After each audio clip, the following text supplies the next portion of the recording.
లో సాఫ్ట్వేర్ ఉద్యోగాలకి ఎంత డిమాండ్ పెరిగిపోయింది అంటే ఎవరికైనా పెళ్ళిళ్ళు కావాలన్నా సరే మిగిలిన వాళ్ళకి పెద్దగా పెళ్ళిళ్ళు అవ్వట్లేదు. సాఫ్ట్వేర్ ఎంప్లాయ్ అయితేనే పెళ్లి చేసుకుంటానంటున్నారు అమ్మాయిలు.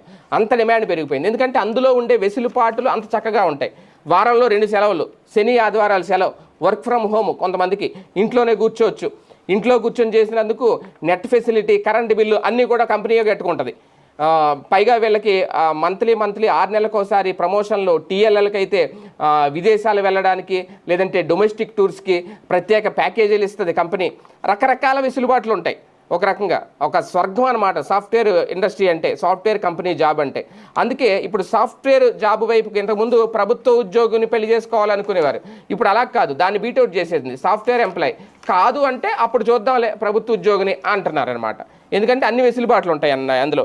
అలాగని చెప్పి ఆ ఉద్యోగాన్ని ఎవరైనా నిలబెట్టుకుంటున్నారా, కరెక్ట్గా చేసుకుంటున్నారా?